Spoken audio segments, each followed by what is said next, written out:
Bonsoir à tous, bienvenue dans le programme du soir sur New World Info. Le décryptage de l'actualité pour débuter, on va parler ce soir du Rwanda, la francophonie et l'élection de Louise Mushikiwabo. Est-ce que cela va laisser des traces? Nous évoquons le sujet avec notre éditorialiste Mamadou Diouf. Bonsoir Mamadou Diouf. Bonsoir Samuel.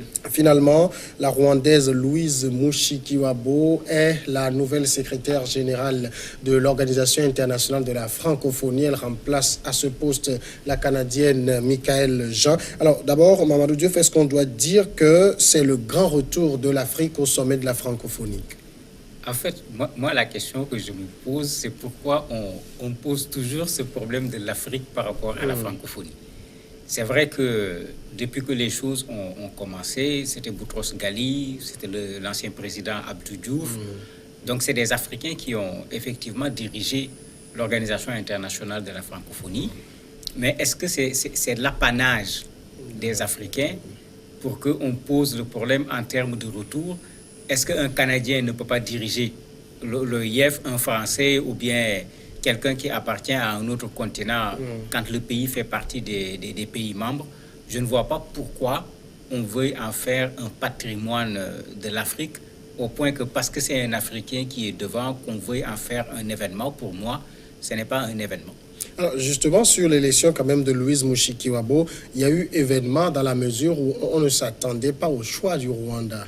Oui, là il y a eu événement parce que même on a vu au départ, les gens avaient commencé à se poser des questions. Comment un pays qui a choisi d'abandonner le français comme langue d'enseignement, qui a choisi l'anglais comme langue d'enseignement, un pays qui allait adhérer au Commonwealth, on prend ce pays pour mettre au devant de la francophonie. Donc, d'un point de vue langue, beaucoup de gens s'étaient posé des questions. Mais ça ne s'arrêtait pas là. La francophonie également, c'est des valeurs en termes de démocratie, en termes de liberté individuelle, en termes de droits de l'homme. Et le Rwanda n'est pas un exemple sur ce plan-là. Donc, ces deux éléments avaient fait que beaucoup de personnes, dès qu'on avait parlé de sa candidature, certains avaient dit, bon, ça ne sera pas sérieux, ça ne passera pas. Mais dès que la France a commencé à appuyer, on a vu que c'est devenu finalement une candidature extrêmement sérieuse qui a abouti au fait qu'elle soit aujourd'hui secrétaire générale de l'OIF. On a vu quand même une guerre entre deux femmes, Louise Mushikiwabo et la Canadienne Michaëlle Jean. Est-ce que ça veut dire qu'aucun autre pays africain n'avait posé de candidature? Il n'y avait pas d'autre candidature ici puisque la France a anticipé. Puisque c'était un peu ça. La France a anticipé de sorte qu'il était après difficile de proposer un candidat. La France a dit voilà mon candidat. L'Union africaine a dit voilà mon candidat. Il devenait difficile en ce moment pour un pays africain de soutenir encore un candidat. D'ailleurs, c'est ce qui est arrivé au Canada, qui n'a pas abandonné son candidat de gaieté de cœur. Ils étaient obligés parce qu'ils savaient que 27 parmi les 54 pays qui sont membres et qui votent sont des pays africains, plus la France. Si on fait le compte, l'élection est déjà gagnée. Il n'y avait pas de quoi faire un match parce qu'on connaissait déjà le résultat.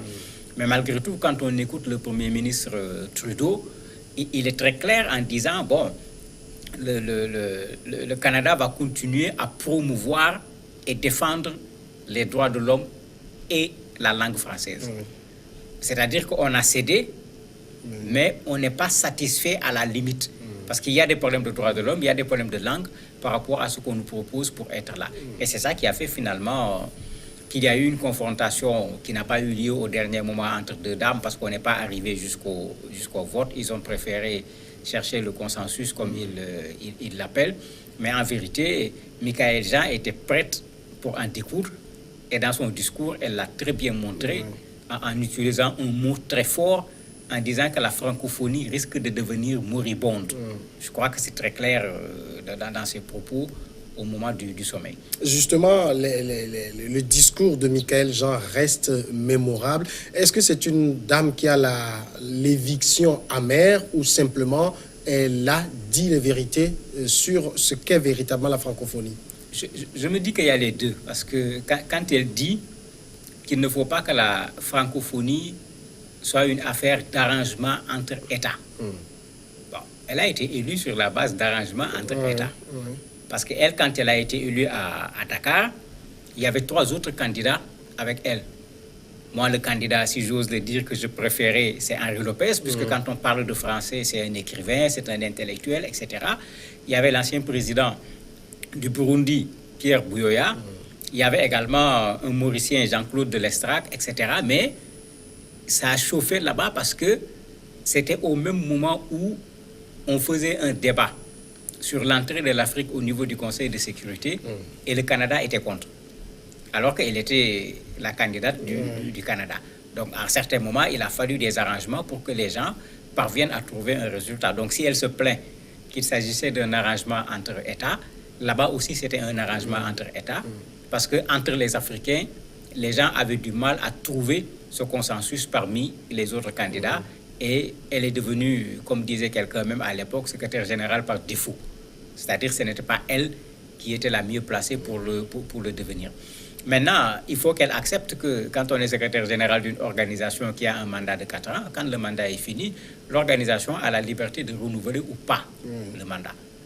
Et quand on ne renouvelle pas le mandat, il faut accepter d'assumer ce qui a été fait comme bilan, accepter de passer de faire la passation et en le faisant dans les règles, en acceptant qu'une autre personne a été choisie. Je ne crois pas que la candidate du Rwanda n'ait pas de compétences. Je n'ai pas vu quelqu'un remettre en cause ses compétences. C'est plutôt la curiosité que ce soit son pays qui est un candidat qui pose problème, mais pas sa personne en tant que telle. Alors justement, en choisissant de soutenir le Rwanda, qu'est-ce que Paris attend de Kigali? En fait, je me dis qu'il y a deux choses. La première chose, il y a un processus de normalisation que Paris a essayé plusieurs fois avec Kigali, mais qui n'a jamais donné le véritable résultat que la France cherchait. Certainement, Macron veut décrocher cela, ce que ses prédécesseurs n'avaient pas réussi à faire. Souvent, quand on réussissait à réchauffer les relations, il suffisait d'un article dans la presse ou bien d'une visite quelque part avec un discours pour que le froid revienne. Je crois que lui, il veut mettre fin à cela. Et quand on a écouté également la ministre rwandaise des Affaires étrangères, Louise, après avoir été élue, elle parle de normalisation des relations entre le Rwanda et la France. Ce qui veut dire que des deux côtés, c'est comme si on est intéressé par un retour des représentations diplomatiques, des relations normales entre les deux pays, après pratiquement 25 années de froid sur le plan diplomatique, à cause de la responsabilité que le Rwanda considère que la France a eue dans le génocide au niveau du pays. Justement, sur ce dossier du génocide, est-ce que la position de Paris risque de changer? Est-ce qu'elle va changer? Ce n'est pas évident parce qu'il y a un officier français qui a écrit un ouvrage terrible sur ce qui s'est passé au Rwanda et qui enfonce la France dans sa responsabilité. Parce qu'il va jusqu'à dire que la France a même armé ceux qui ont fait les massacres. Et la France a vu, la France savait et la France n'a pas fait. Et c'est un officier français. Moi, quand j'ai écouté la première fois parler de son ouvrage, il faisait quand même des témoignages terribles qui montraient au moins que la France avait beaucoup de choses qu'elle pouvait faire et que la France n'a pas fait. Et lui, il en faisait un problème d'un point de vue individuel, comme il disait, raison pour laquelle il a tenu à écrire un livre par devoir de vérité pour que les gens sachent ce qui s'est passé là-bas. Donc, si ces gens continuent d'écrire, si on continue à faire des révélations, si la réclamation que les gens font pour que les documents concernant cette affaire soient déclassifiés, pour que les gens sachent exactement ce qui se passe continue, je crains que ça ne puisse encore créer des difficultés au niveau des relations si les deux présidents ne se mêlent pas à la gestion de cette question. Parce que tant que c'est un chercheur, tant que c'est un journaliste, lui, il fait son travail. Quand il fait son travail, c'est quoi la relation entre la France et le Rwanda? Ce n'est pas son problème. Il fait un travail de recherche, il fournit ses résultats. C'est un journaliste, il fait son investigation, il fournit ce qu'il a trouvé au niveau de son investigation. Et là, ça peut amener encore des difficultés et créer le froid entre les deux pays. Quand on est secrétaire général de la francophonie, on est au service de qui? Normalement, on est au service de tous les pays membres de l'Organisation internationale de la francophonie, puisque de façon formelle, c'est l'ensemble de ces pays qui ont élu le secrétaire général, bien que pour ceux qui savent très bien ce qui se passe dans les coulisses, c'est surtout la France qui a élu le secrétaire général. Et pour ce cas-là, c'était encore beaucoup plus évident que pour d'autres cas. Le risque maintenant, et c'est là où ça pose problème, est-ce qu'elle ne risque pas d'être au service de la France? Oui. Parce que ça fait partie de ce qu'on reprochait à Michaël Jean. Étant journaliste, elle n'a pas été facile à manier. Elle n'était pas dans une logique de France-Afrique dans sa façon, dans sa démarche, dans ses prises de position. Et très certainement, ça fait partie des raisons qui ne sont pas avouées et qui font que Paris ne voulait pas qu'elle puisse avoir un nouveau mandat. On a préféré mettre le doigt sur ses nombreux voyages, le réaménagement de son appartement en France. Mais bon, je ne crois pas que ce soit des arguments suffisants pour refuser sa candidature. Est-ce qu'on peut quand même espérer qu'avec le choix du Rwanda, le positionnement du français, qui est passé 3e après l'anglais et le Kenya-rwandais, que le positionnement change? En tout cas, la France attend cela. Puisque quand on écoute le discours du président Macron, on sent dans le discours au moins 2 attentes. La première attente, on s'y attendait parce que, avant qu'elle ne soit élue, on a vu le Rwanda libérer des prisonniers politiques. Et déjà, les gens disaient, mais c'est quoi cette affaire-là? Est-ce que ce n'est pas une façon de faire un pas dans le sens de ce qui était critiqué, la question des libertés individuelles, pour montrer que le Rwanda va changer? Et quand on voit le discours du président de la République de la France, il est allé dans ce sens. Il est également allé dans le sens de la langue, tout comme le Premier ministre canadien l'a dit, faire la promotion du français. Maintenant, attendons de voir de façon pratique, est-ce que le Rwanda va refaire du français une deuxième langue? Ça, il faut qu'on attende l'avenir un peu pour voir effectivement ce qui va se passer. Alors, on sait que le président rwandais Paul Kagame n'est pas homme à se laisser manipuler. Est-ce que tout va rouler quand même avec Louise Mushikiwabo à la tête de la francophonie? Est-ce que tout va rouler comme sur des roulettes entre Paris et Kigali? Ce n'est pas évident. Ce n'est pas évident parce que les gens avaient déjà l'habitude, avant qu'elle ne soit nommée secrétaire générale au niveau de la francophonie, de dire que Louise est la voix de son maître.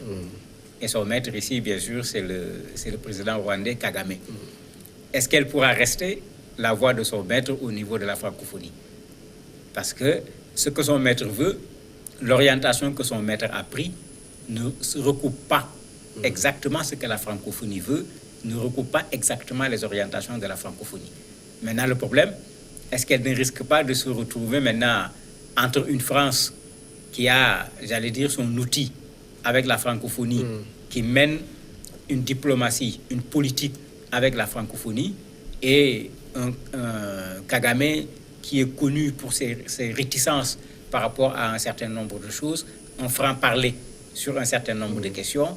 Elle risque d'avoir la tâche pas facile du tout si le Rwanda, le président en particulier, se retrouve dans une position qui est différente de la position de la France sur une question où la francophonie doit se prononcer.